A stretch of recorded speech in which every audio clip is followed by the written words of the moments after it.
Welcome to Live Daf, your online Daf Yomi Shir.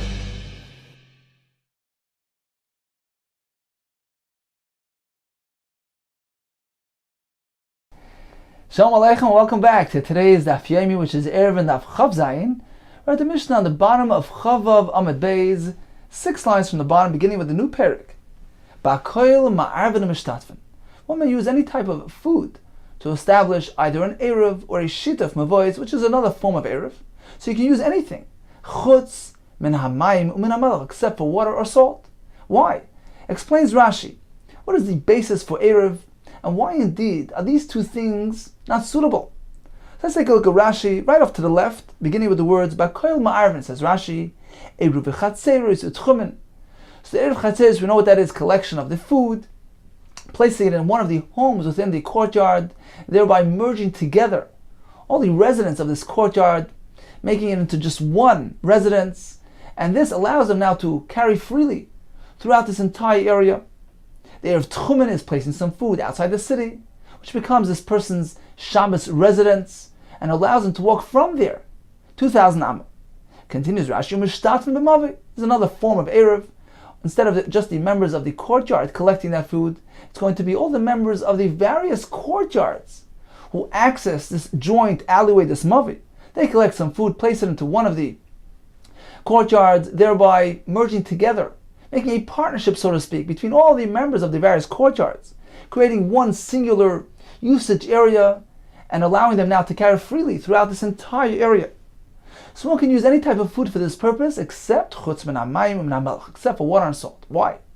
Says Rashi, the lav midi de maznin. They're not considered to be proper forms of mazon, of sustenance. Why is that so crucial for the establishment of the Eruv? Says Rashi, the time of the Eruv. How does an Eruv work? It's going to be a very clear understanding of the concept of Eruv and Shituf, and it's going to be applied to the rest of the Besechta. Says Rashi, how does the Eruv work? He collects some food, suddenly all joined together.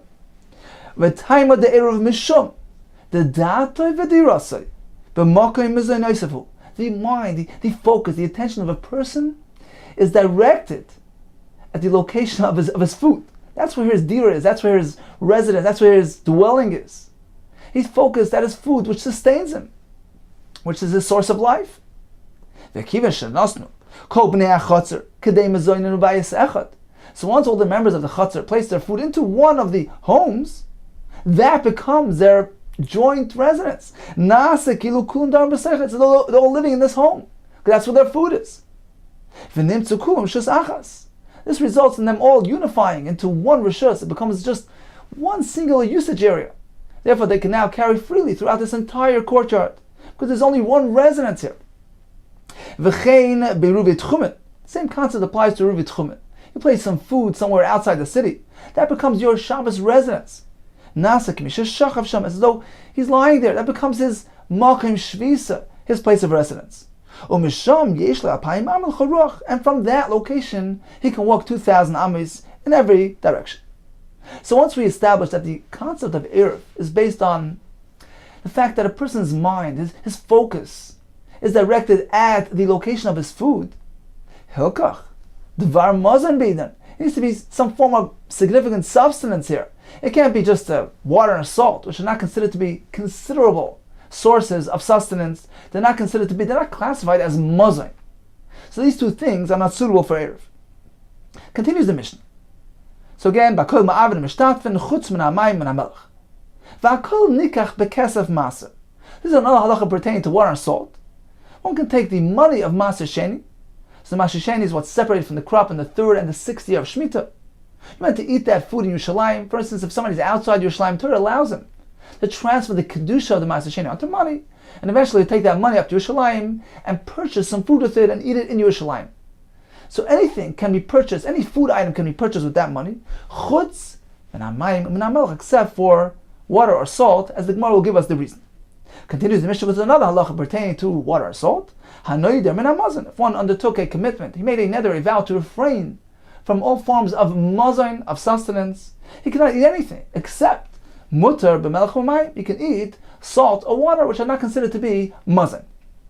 So the first and third halacha are based on the same concept, that salt or water are not considered to be mazon. The second halacha regarding Ma'aser Sheni, that's based on another concept. It doesn't fit the formula, the criterion of what is needed in order to allow it to be bought with Ma'aser Sheni money, as the Gemara will explain. Continues the Mishnah, Ma'arvin l'nazar b'yayin. If one wishes to establish an eruv tchumen for a nazar, one who made a vow to refrain from wine, he can even use wine for the eruv tchumen. Explains Rashi, although it's not suitable for him, he can't consume the wine. Nevertheless, since wine is considered to be mazon, a substantial form of sustenance, and it is suitable for your average person, for your ordinary person, the non-nazir individual, therefore the Chacham allowed even the nazir to use this for his eruv. Ul Yisrael b'truma. Likewise, Yisrael can make an eruv tchumen using truma, although he himself cannot consume the truma. Some chasami b'chulin. Yisrael can only use chulin, a non-truma product, for his eruv. Continues the Mishnah. Ul kohen b'beis hapras. A kohen who cannot become tummy, but he can place his eruv tchumen in a beis hapras, this field which was overrun. The grave was overrun within it, was plowed over, and midrabanan the kohen cannot enter that, for concern that he might touch a bone and become tummy. But he can place the eruv tchumen in the beis hapras. Rashi explains, because theoretically there is a way to get in there by blowing his way in, making sure there are no bones in his way. Therefore, he can go ahead and place the eruv in there. Rabbi Da'imer, afilu bein hakvaris, even in between the actual graves in a cemetery, a kohen could have the eruv placed on his behalf. Why? Because he'll have access to it. Theoretically, he can get in there. He can create a partition. Rashi explains he'll bring along a portable mechitza to intersect between him and the cemetery, and between him and the grave. And go ahead and access and eat his eruv.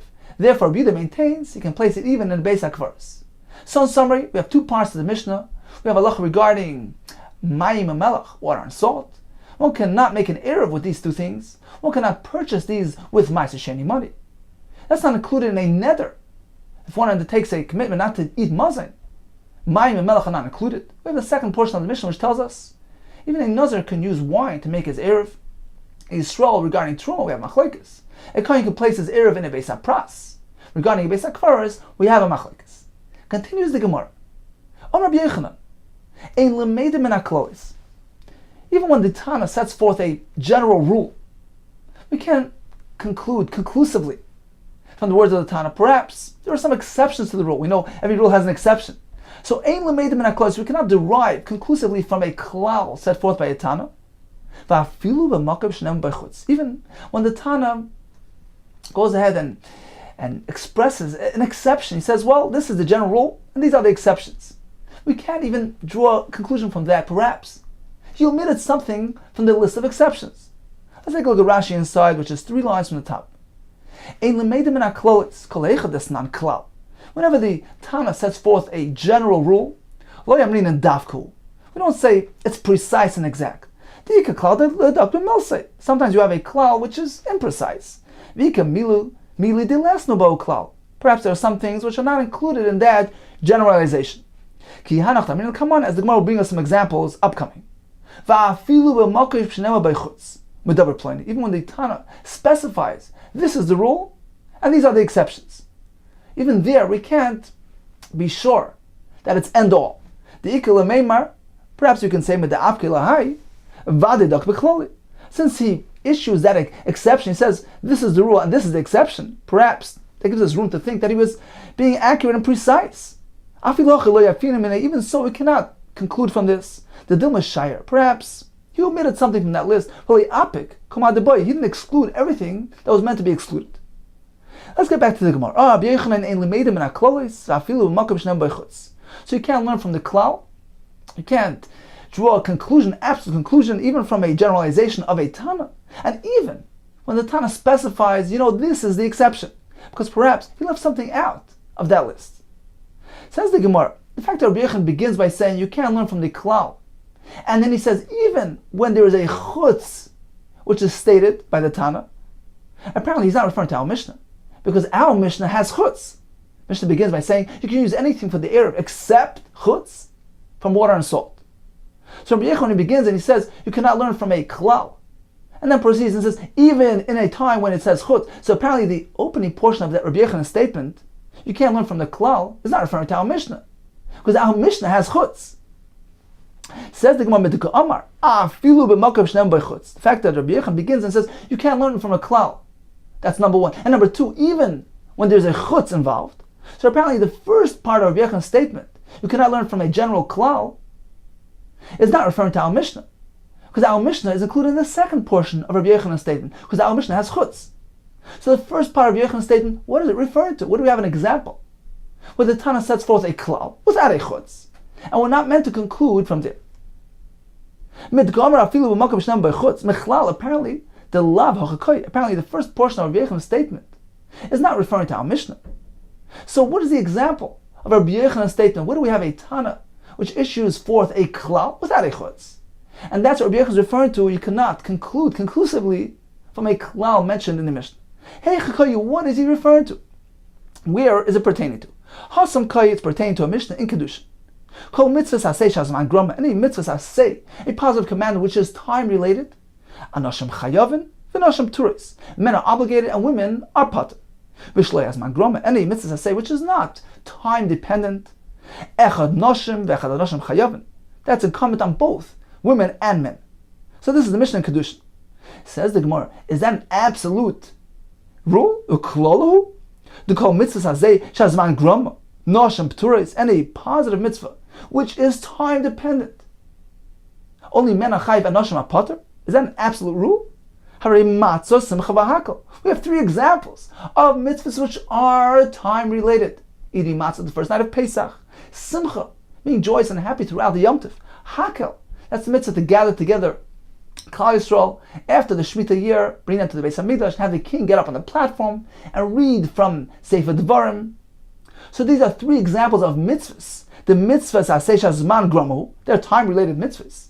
V'nashim chayavis, and we know specifically nashim achayiv. Rashi brings this source for all three mitzvahs. How we know that nashim achayiv in these mitzvahs. So we have exceptions to the rule.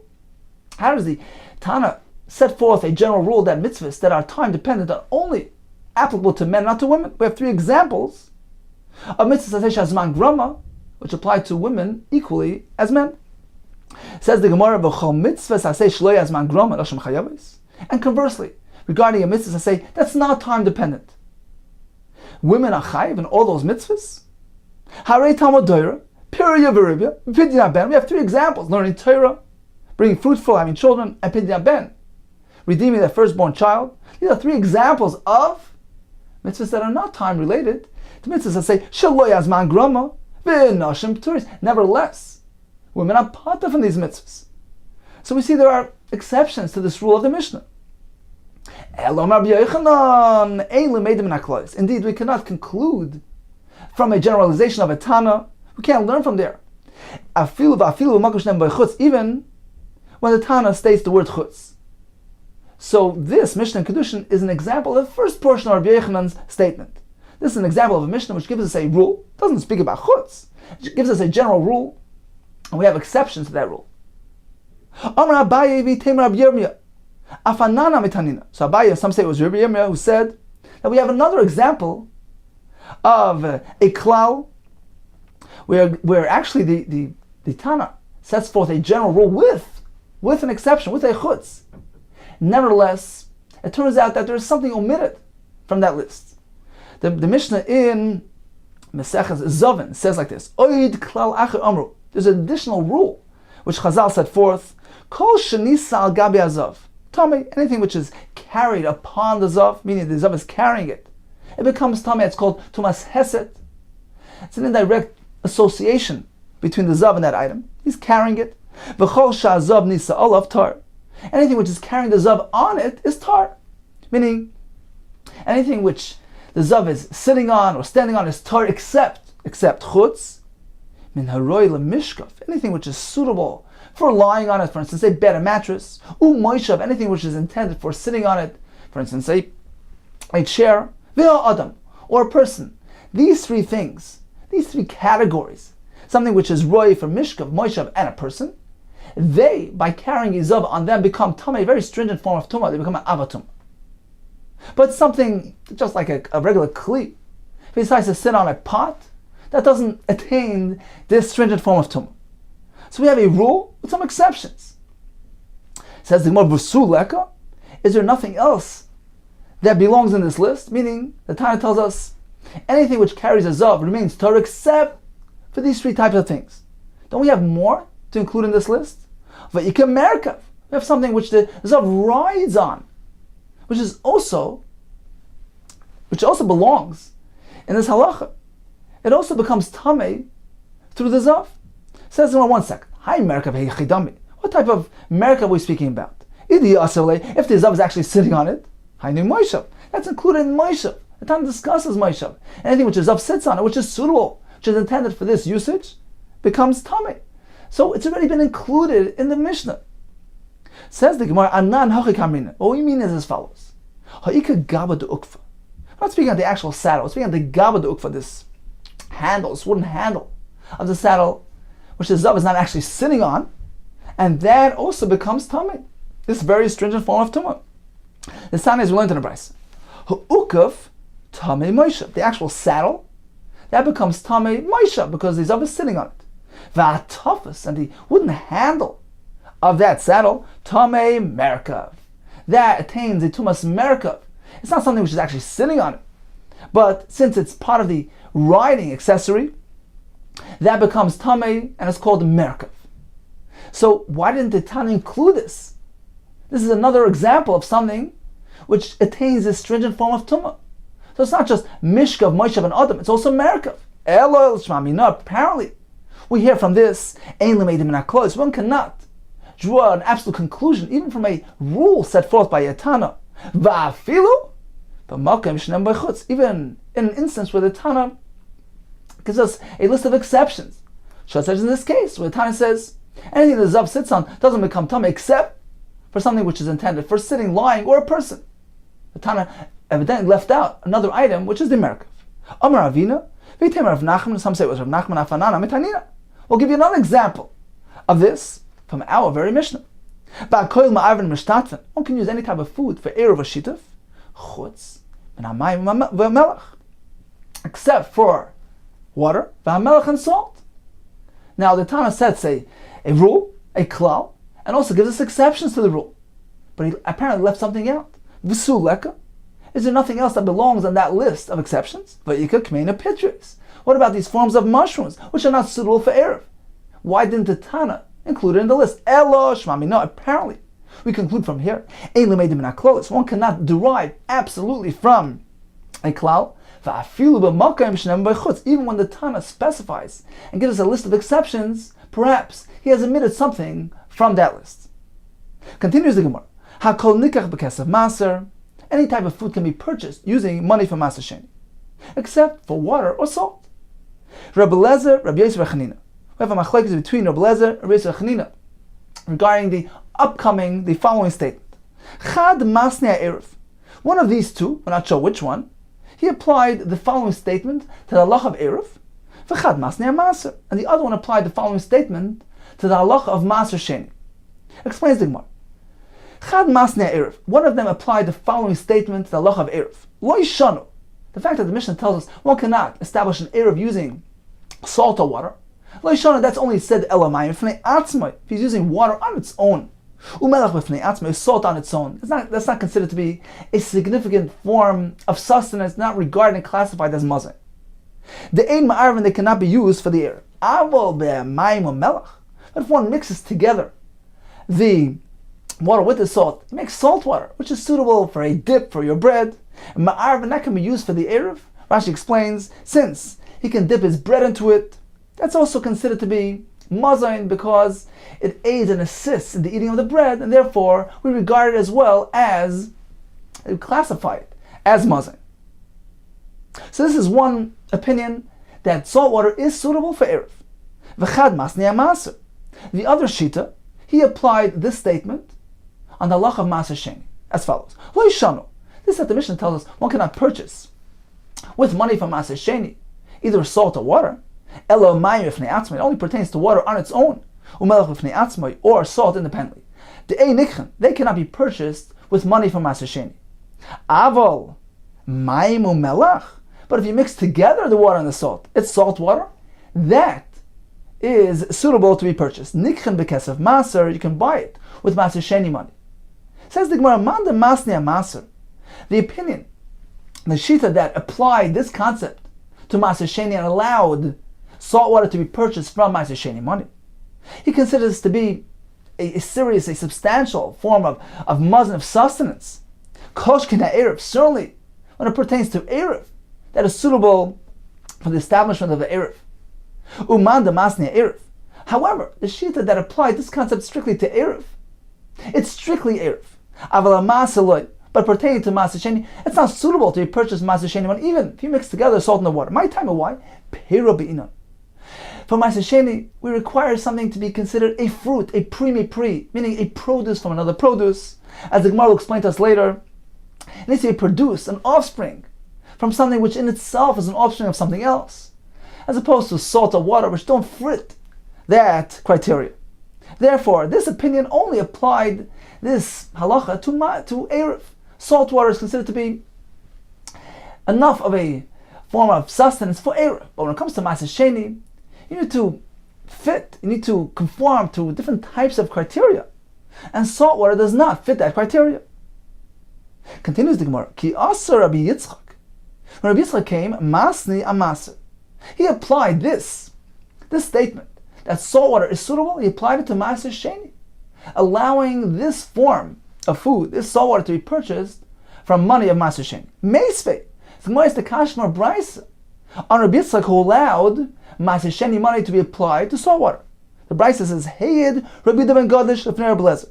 Rabbi ben Gadish testified before Rabbi Lezer as follows: Shal Beis Abba, in my father's home, my household, sir, they would purchase sir, which is fish brine, bekesef maaser, with Maaser Sheni money. Amar Lei, Rabbi Lezer responded, Shema Shamata, perhaps what you heard, what you witnessed, what your household was accustomed to doing was only Ella Kishekirve Dogim Muravan Behen, when you had the innards of the fish mixed in and dissolved in this brine. Since there's some fish matter there, a substantial form of a fish in this brine, it's not merely the drippings, the salt water dripping from the pickled fish, but it actually contains the innards of the fish, which dissolved into this brine. That's considered to be a form of a fish product, and therefore that indeed can be purchased with Maaser Sheni money, but not merely the tzir that you described, which is merely the brine of the fish. That's Rabbi Lezer's shita. Says the Gemara. Now even Rabbi ben Gadish, Rabbi ben Gadish, like Amar, he only said Eli b'tzir. He only allowed tzir. He was referring to the fish brine, the shumna de peri, because it contains some of the fat extracts of that fish in it. So since it has some form of fish extract in the brine, he considered it to be significant enough and allowed it to be purchased, testified that in his household they allowed it to be purchased from Maaser Sheni money on account of that added ingredient, the remnants, the extracts of that fish. Aval mayim melech loy, but just simply water with salt, simply salt water, that's not enough. That's not considered to be significant enough to allow it to be purchased from Maaser Sheni money. So in summary, we have Rabbi ben Gadish who allows fish brine to be purchased because it has some of the shuman of the fish in it. Rabbi Lezer disagrees. He says you need to have a more substantial form of fish in there. You need to have the innards of the actual fish dissolved within it. But all agree, all agree, strictly salt water is not suitable to be purchased from Maaser Sheni money. This is in contrast to Rabbi Yitzchak, who just told us that once you mix the two together, salt and the water, create salt water, that can be purchased from Maaser Sheni money. Amar Rabbi Yosef, apparently Rabbi Yitzchak, when he allows, he's speaking about a case, when he went ahead and he dripped some oil into this salt water. So he agrees that just plain salt water is not suitable to be purchased from Maaser Sheni money. It's not considered to be it's not a fruit, it's not a product of another product. But once he puts some oil in there, oil certainly is suitable to be purchased from Maaser Sheni money. And therefore, that allows it to be purchased, this entire salt water, from Maaser Sheni money. Once there's oil in there, so what's basically telling us salt water can be purchased, he's purchasing it on account of the oil within it. So what's the chiddush for Rabbi Yitzchak? Like Tzricha says the Gemara, apparently we're speaking about Shanosan Dmei Mayim U'Melech B'Havla. He paid extra, just a little bit of oil in there, and he paid much more than the actual value of the oil. Apparently, he meant to include the cost of the actual salt water as well. Shanosan Dmei Mayim U'Melech B'Havla. He paid for the water and the salt, B'Havla, including it. Havla means it's swallowed. It means it's included in the price of the oil. So although he's paying more for the oil than it's actually worth, because he's including also the water and the salt, Rabbi Yitzchak is teaching us that is okay. That's allowed. Because once there's something that is suitable to be purchased for Ma'aseh Sheni money, in this case the oil, so the actual purchase is directed primarily at the oil. The fact that he's paying an additional amount of money, he's including also the cost of the water and the salt, that's called havla, and that's considered to be secondary to the oil in this case. The purchase is directed at the oil, and the other stuff comes along with it. And that's allowed. So in summary, at this point in the Gemara, we went as follows. Regarding purchasing something from Ma'aseh Sheni money, just plain water or just plain salt, all agree that's not suitable. Regarding water and salt mixed together with oil, all agree that's okay. Regarding the brine with a little bit of the fish fat, which is included in it, we have a machlokes. According to Rido and Gadish, that's allowed. According to Bled, that's not. All agree. We have the sear, which is the brine of fish, together with the kirvei dagam, the innards of the fish, mixed in and dissolved in it. All agree. There's a significant amount of fish product in there, and therefore allows it to be purchased from Ma'aseh Sheni money. Okay, so getting back to the concept of havla, you're purchasing something which is suitable to be purchased, but you're including in that price, including also the cost of something which is not really independently suitable to be purchased. And that's allowed. Says the Gemara, really? Ubavlo mishori? One can go ahead and include something else within the purchase price. And yes, Vatanya, as we learned in the price. Ben bag bag oimer. He explains the pasuk as follows. The pasuk here is regarding purchasing food with money from Ma'aseh Sheni. And the pasuk begins by saying, I'm just going to read from the side, V'nasata kesef b'chol hashatav nafshecha. You can purchase anything that you would desire with the money of Ma'aseh Sheni. And then the pasuk itemizes. So the pasuk begins with a generalization. You can purchase any type of food. Then the pasuk goes into a list. About bakar, large animals, about tzoin, small animals, about yayin, wine, about shecher, old wine. The pasuk includes it's another generalization. You can purchase anything that you desire. So the kasha is, once the pasuk introduces us and says, well, anything can be purchased with Ma'aseh Sheni money, why go into detail? Why list these four things? Apparently there's a chiddush here. The pasuk is teaching us something by listing to us these four things. Says Ben Bagbog as follows. Each thing is coming to teach us something. And they're all based on the concept of havla. You're going to include in the purchase price, going to include even something which is generally not suitable, not allowed to be purchased with Ma'aseh Sheni funds independently. But since it's being included with something which is suitable to be purchased, that's okay. Says the pasuk, Bakar. This is the first of the four items on the list. Melamed, this teaches us Shaloikin Bakar agav oire. One can purchase the large animal together with its skin. Although skin is not edible, it's not fit for human consumption. But since you're buying the animal for its meat, you can include in the purchase price the additional value of the oir of the skin. Although you're really paying for the skin, but it's indirectly. It's secondary to the purchase of the meat. You purchase the whole thing in tandem. And then as Rashi explains, certainly the skin is not considered to be kadosh with kedushas Ma'aseh Sheni. You're going to use it for your ordinary usages. So that's the first word of bakar. Ubet soin, what is that coming to teach us?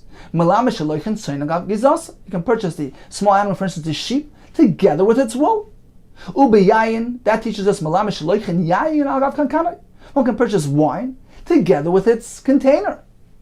And you can include the value of the container in the purchase price of the wine, and then use the container for ordinary purposes. Ube sheichar, this is old wine. What is this coming to teach us? So temet is this beverage. You take some water, mix it together with either the residue, the wine residue, shmarim, or the pits of the wine. So then you go ahead and you leave it for a while until it ferments. And although it's mostly water, but since in that water is contained some of the fruit extract of the grapes, you can go ahead and purchase that whole thing in its entirety. and include even the cost of the water. And that's called havla. So we have 4 examples of havla. So indeed, this is the source of this concept of havla, as long as there's something there which is suitable to be purchased with ma'aser sheni money, such as in our case where we have the oil contained in the salt water. You're purchasing the oil, and the salt water is just secondary at this point to the oil. So although you're including the value of the salt water in the purchase price, that's okay. That's called havla. Continues the Gemara. Oh, Rabbi Yochanan, I have some difficulty with this pasuk. Man de metargam li bebakar. Whoever has the ability to explain to me, what's the purpose of the Torah mentioning bakar? Aliba de ben bagbag. According to this approach of ben bagbag, where each word here is coming to teach us something, another element, another aspect of the concept of havla. I understand everything else except for the word bakar. That seems to be extra and unneeded. So whoever has the ability to explain it to me, out of respect, says Rabbi Yochanan, my vilna mane abasrei, I will carry his clothing after him, to the bathhouse. I'll be like his Talmud, I'll serve him. Now, what was Rabbi Yochanan's difficulty? My time, what is the reason? What was his hardship? Kulu tzrichi, all the words, meaning everything else on that list is indeed needed and necessary. Levar mi bebakar d'lo yitzarach, except for bakar, which doesn't appear to be necessary. Says my tzrichi, why they all need it? As follows. Let's analyze. Let's go down the list. The Torah will only said bebakar, which teaches us, well, you can purchase the animal together with the skin. Havamina, perhaps I would say, bakaru, certainly you can purchase the bakar together with its skin. The good for you. It's one. It's part and parcel of the animal. As Rashi says, you can't go ahead and strip the animal of its skin while it's alive, certainly. So that certainly is included together with its meat. But to purchase, for instance, the sheep together with its wool, it's a lot of good for you. It's not really an integral part of the animal. It's not one entity. You can go and share the wool. Perhaps that cannot be included in the purchase. Perhaps that is not included in this halacha. That's why the Torah specifies even tzayin. Okay? So you understand, bakar, that's for the skin, and tzayin is the additional chiddush of the wool. Because Rachmana betzayin, had the Torah only stopped there, I would say, okay, betzayin agav gizasa. Hava amina, I would say, fine. You can purchase the sheep together with its wool. Hava amina mishum nemechumer, I would say, well, that's special because the wool is connected to the animal. So at the end of the day, it's really part and parcel of the animal. Therefore, it can be included in the purchase. But the wine al-gav kankane together with its container, these are 2 separate elements, 2 separate objects. Perhaps in that case, I cannot include the kankan with the wine. That's why Torah has to specify even yayin, which teaches us this halach.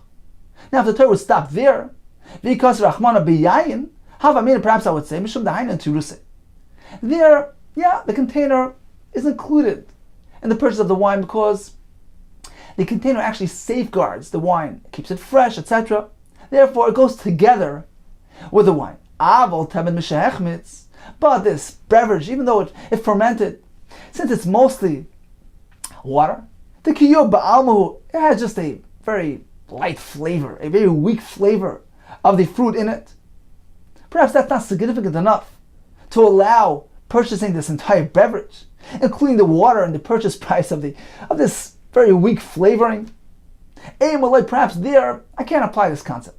That's why the Torah needs to specify sheikhar, which teaches even this great chiddush. Now, let's go back. Let's go backwards. Let's start from sheikhar, okay? So we understand why, in this order of events, the Torah needed to specify everything. But let's go backwards. Because rachmana b'sheikhar. Now, if the Torah would have specifically said sheikhar, meaning start from the bottom, only list the word sheikhar. Havamina, then I would say, my sheikhar, dveila ki'ilis.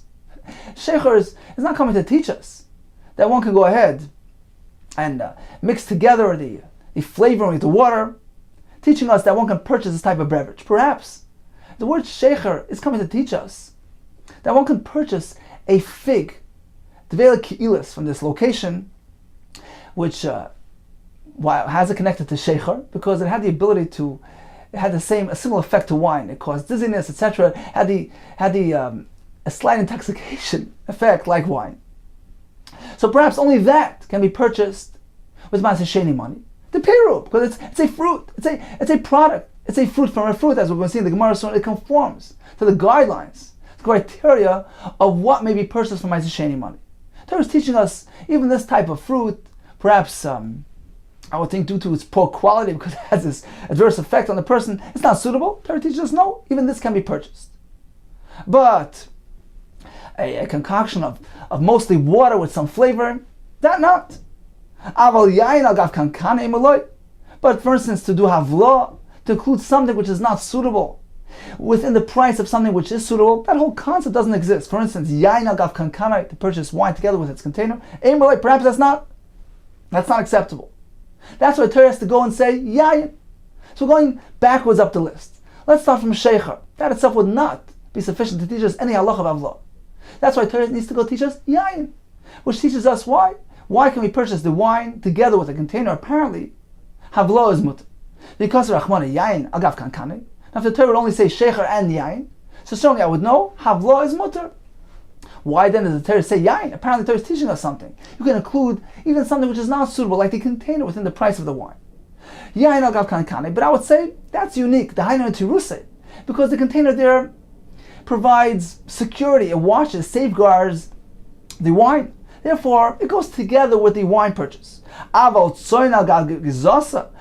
to allow one to purchase a sheep together with its wool, perhaps the wool doesn't safeguard the sheep. That's not needed for the sheep, and therefore it's not considered to be one and the same entity. Perhaps that cannot be included in the purchase price of the sheep. That's why Torah needs to specify tzoin. One can purchase an animal even together with its wool and include it in the price. So now, once we know that you can include even wool, which is not really an integral part of the animal, it's not like the animal's skin, even that can be included in the purchase price. That leaves us with the question, ba bakar lamali. So why then did the Torah need to specify bakar? To teach us that the skin can be included? Certainly, once you include even the wool, which is not really an integral part of the animal itself, in the purchase price, certainly the skin can be included. So why does the Torah need to speak about bakar, which is simply coming to teach us the skin? So that was Rav Yechon's difficulty. Why does the Torah need to mention bakar? Says the Gemara, one second, perhaps you'll say that bakar is necessary. The Torah had not specified bakar. Perhaps I'll reinterpret our derivation. Perhaps I would say, tzoin, when the pasuk says you can purchase the tzoin, al gav oira in. Torah means you can include the price of the skin, which is an integral part of the animal. But together with its wool, that can't be included, because that's further removed from the animal. That's not really part and parcel of the animal. So perhaps the word tzoin will only teach us the skin and not the wool. That's why the Torah needs to say bebakar. So the word bebakar is coming to tell us the basics, because bakar only has skin, it doesn't have wool. So that's teaching us, number one, skin can be included. Now once we know step number one, let's go further to tzoin. Now tzoin is superfluous, it's extra. Apparently it's coming to teach us an additional halach. Not only the skin of the bakar, it's coming to include even the wool of the tzoin. So perhaps that's why the Torah finds it necessary to list both. Number one, the bakar, to teach us the basic halacha that skin is included. Now once we know that, let's go further to tzoin, which is adding another additional halacha, even the wool is included. But if not for the fact that the Torah specified bakar, perhaps I would say that tzoin is only coming to teach us the skin of the animal, but not the wool of the animal. It's only after the pasuk specifically says bakar, which already speaks about the skin. Now apparently tzoin is an additional angle to allow even the wool. Says more, that's not the case. Because if the Torah would not have said bakar, even if the Torah would have omitted the word bakar, I would never come to make this mistake. I would never say, well, only the skin of an animal is included in the word tzoin and not the wool. Why? Well, you have a amina. There will be no room to think, to say tzoin al gav oira in al gav gizas aloi. That the tzoin can only be purchased together with its skin, but not together with its wool. There will be no room for such a misunderstanding. Why? Because why did the Torah pick tzoin if it's only referring to skin? Tzoin has not only skin, it has wool. The Torah should have better chosen an animal that only has skin. Apparently the Torah is teaching us not only skin can be included, also the wool. It says more Dim Kain, because the Torah is limiting it only to skin. The Torah should have just said bakar, which only has a skin. And that's all the Torah wants to include. To merely accolade sign. Meaning, if that's the case, that only skin is included, then the word sign is an unnecessary example. It's misleading. It makes things unclear. Because sign features not only skin, but also wool.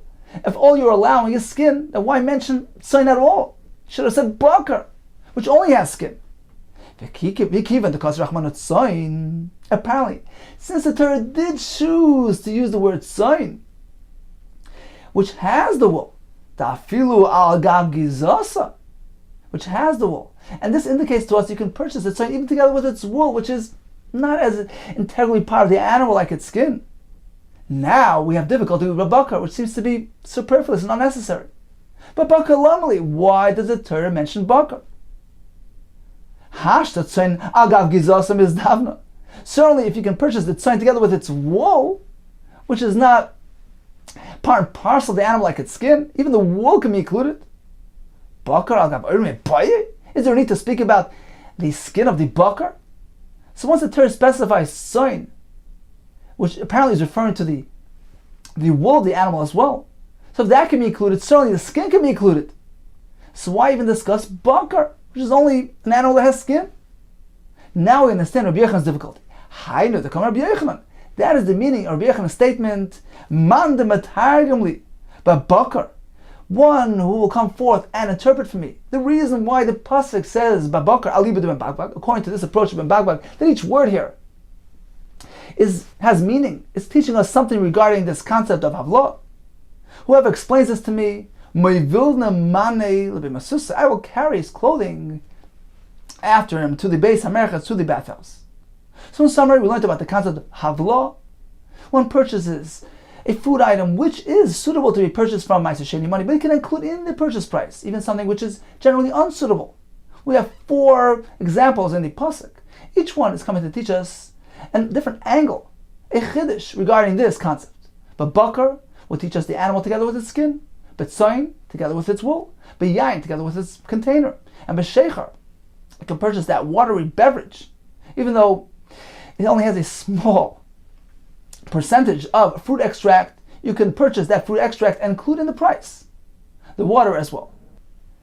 So now the Gemara will proceed to provide for us the guideline, the formula, the criteria, what determines which food is suitable to be purchased from the funds of Ma'aser Sheni.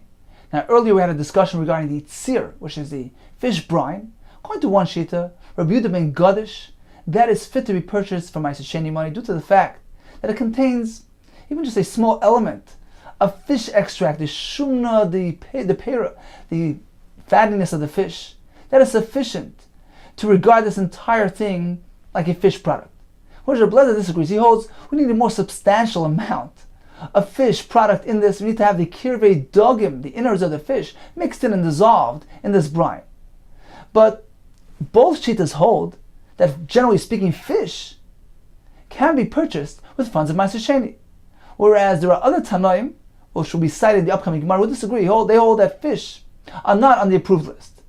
Says the Gemara, but my kamifliki, what is the basis of their machlekes between, on the one hand, we have Rabbi Yehuda ben Gadish, Rabbi Lezer, who hold that fish can be purchased, in contrast to the other Tanaim, V'hanei Tanoi del Kaman, who hold that fish cannot be purchased from funds of Ma'aser Sheni. Explains the Gemara. Rabbi Yehuda ben Gadish, Rabbi Lezer, Darshi Ribuye Umiuti. They apply the formula of drasha called Ribuye Mi'uti, which is one of the 13 different formulas, Yud Gimel Midas Shatur and Dreshespem, 13 methods of deriving from Torah Shebechsav. So they're going to apply the concept of Ribuye Mi'uti. V'hani Tanaim, and the other Tanaim that disagree, hold that fish cannot be purchased, they are going to apply a different formula, Darshi Kloli Uprati. Now they're both going to apply their respective formulas to the pasuk which we mentioned earlier, which describes for us what can be purchased with funds of Ma'aser Sheni. Explains the Gemara. Rabbi Yehuda ben Gadish, Rabbi Lezer, Darshi Ribuye Mi'uti. They apply the formula of Ribuye Mi'uti to the pasuk, which says, "V'nosata kesef b'choil asher ta'ava nafshecha." You can go ahead and purchase with the Ma'aser Sheni money anything that you desire, any food item. Riba. Apparently the pasuk here is coming to include. It's a very inclusive statement. Purchase anything you desire. That's the initiation of the pasuk. The pasuk proceeds, provides us with a detailed list. Bakar b'tzayin, animals. B'yayin b'sheichar, wine. So here the pasuk is describing to us what can be purchased. Bakar b'tzayin, u'b'yayin b'sheichar. Apparently there's a miyut here. The pasuk is coming to limit your allowance. Miyut. So we have a riba and we have miyut. Then the pasuk concludes with another very inclusive statement. You can purchase anything that you desire. The pasuk comes back with a very inclusive statement. Riba umiyat v'riba. The pasuk included, then limited, and then included again. Apparently, the pasuk here is telling us what you purchase with Ma'aseh Sheni funds doesn't need to conform, doesn't need to be very similar to those items mentioned in that pasuk. Because look, I'm coming back and including anything. Riba hakayil, anything, even if it's not really similar to those items mentioned in the pasuk. My Rabbi, what did the pasuk include? Rabbi Kol Mili. The pasuk intended on including anything, any food item. But nevertheless, the Torah does give us some limitation here. Why else would the pasuk specify these 4 items? Apparently the pasuk is telling us, although what you purchase doesn't need to really have to contain all the elements, the characteristics of those items mentioned in the pasuk, but nevertheless, it can't be totally and completely dissimilar from those items. Umay miyat. What was the pasuk coming to exclude? Apparently, something which is inanimate, something which is not produced by something which in itself is produced. Meaning, you have the animals here, bakar b'tzoyin, you have the yain, the sheichar, the wine. They all have this element that they're a pri from a pri. They're a fruit, they're produced, they're an offspring of something which in itself is an offspring of something else. So the animal is an offspring of its mother, which is an offspring of its mother. The grapes are produced from the seeds, which themselves were produced by different seeds. So at least you need to conform to that. It needs to be something which has been produced by something else, which in itself was produced. So what is it coming to exclude? Coming to exclude salt water, which is an inanimate thing. It's not been produced by something else. Umay meat. The Reb Lezer, meat seer. Going to Reb Lezer, it's going to exclude salt water and even seer, which is a fish brine, although it has some slight element of fish in it. It has the fish fattiness in it. That's not enough for it to be considered a fish product. We regard it as merely salt water, and therefore it's excluded from the allowance. Rabbi Ben Gadish, he holds even seer is allowed since it has some sort of fish extract in it, which is sufficient to deem this a fish product. And since fish is certainly a primi pri, it's been generated, it's been produced by something which in itself is a product of something else. Therefore, fish is suitable to be purchased, and even this seer is regarded as a fish product. So what then is the pasuk coming to exclude? Mi'at mayim melach, mere water or salt water, which doesn't have any additional elements in it like this fish extract. So both agree that salt water is not on the approved list. They both agree that fish is suitable to be purchased. Regarding the tzir, we have a local machlokes. Do we consider it to be a fish product or not? But both Reb Lezer and Yehuda and Gadish hold that fish can be purchased. So that's their approach, employing the concept of riboy umiyat, and the Torah is including anything, any food item, just coming to exclude one thing, something which is not a product, something which has not been generated by something else, which was generated by its producer. So that's referring to, for instance, salt or water. V'hani Tanai, as opposed to the other Tanaim, which don't allow fish to be purchased, it's because they employ a different formula. Darshi klaliu prati. They employ the formula called klal prat. And klal means generalization, and prat means specific, specification. This Tanya is we learned in the Bryce. Getting back to that pasuk when Asata Kesef, b'chol asher ta'ava nafshecha. The pasuk here is being very inclusive. Klal, it's a generalization. You can go ahead and purchase anything with your Ma'aseh Sheni money. Then the pasuk limits things, details it, specifies it. But bakar, ubetzayin, animals, uba yain, uba shecher, in different forms of wine, prat. Here we have a detailed list. Uba choyla sheteshalcha nafshecha. The pasuk includes with a general term. You can purchase anything you desire. Chazer b'kolal. We have a general term with which the pasuk concludes. So we have klal, The pasuk begins with a generalization, uprat, then a detailed list. Uklal concludes with another general term. How am I to apply this? Says the Gemara, let's take a look at the common characteristic found amongst all those listed on that list. And anything you wish to purchase with Ma'aser money needs to contain that element within it. Yatadon ela ke'ena prat needs to be similar to the details on that list. What is the common denominator between all those found on that list? The animals, the wine. Ma prat mefurish, just as the common denominator in the prat is as follows. Pri mi pri, it's an offspring, a produce of a produce, meaning the animal was produced by its mother, which was produced by its mother.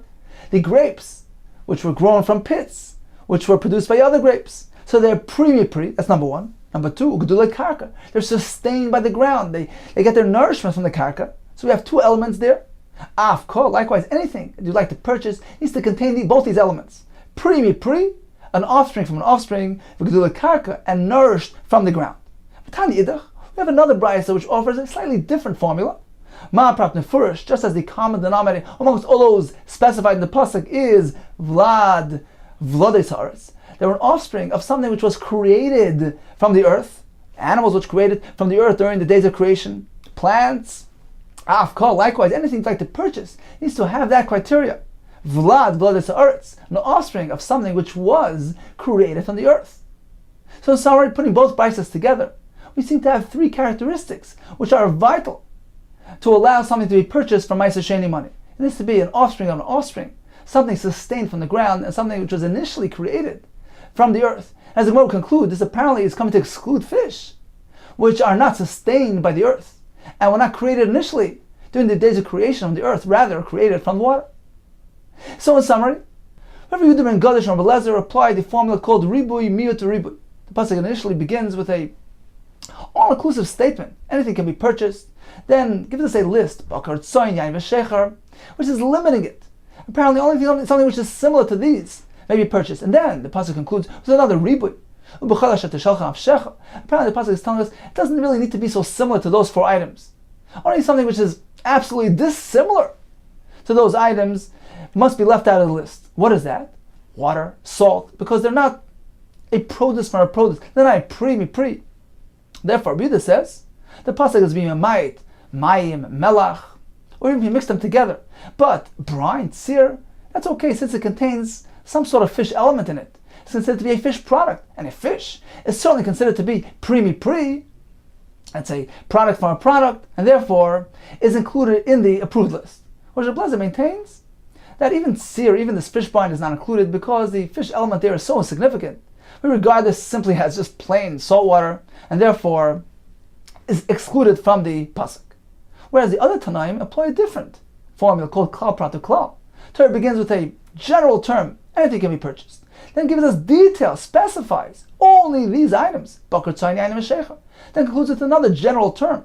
The pasuk here is teaching us something which conforms, which contains these characteristics found in all these items. Let's determine what is the common denominator, and that will determine the formula of what can be purchased with Ma'aser Sheni money.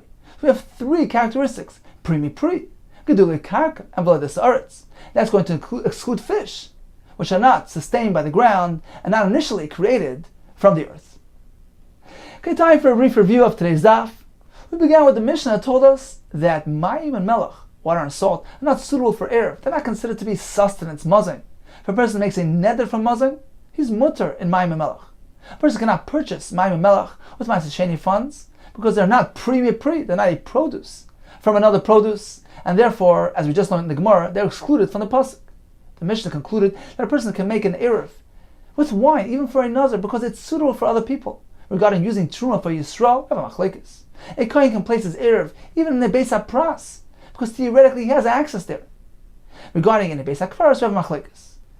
The Gemara proceeds to tell us in the name of Yochanan, sometimes when a Tana gives us a general rule, it's not necessarily conclusive. And even if the Tana specifically gives us an exception list, afilu b'makom shenema bechutz, for example, in our Mishnah, where the Tana says any food can be used for an erev except for water and salt, there's something missing from that list. Kmeina pitris, forms of mushrooms, which cannot be used for an erev as well.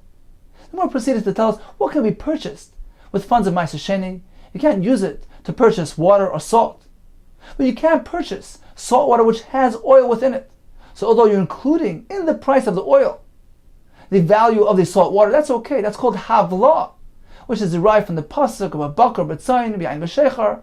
For instance, Babaka teaches us you can purchase the animal together with its skin. Fish brine, according to Rabbi ben Gadish, that's considered to be a fish product and can be purchased for Ma'aser Sheni money. According to Rabbi Lezer, that's not considered to be a significant amount of fish extract, and therefore we regard it simply as salt water and is unsuitable to be purchased. Brine, which contains kirei dagim, those finished innards, all agree, Rabbi ben Gadish and Rabbi Lezer, that can be purchased with Ma'aser Sheni funds, since that's considered to be a proper fish product.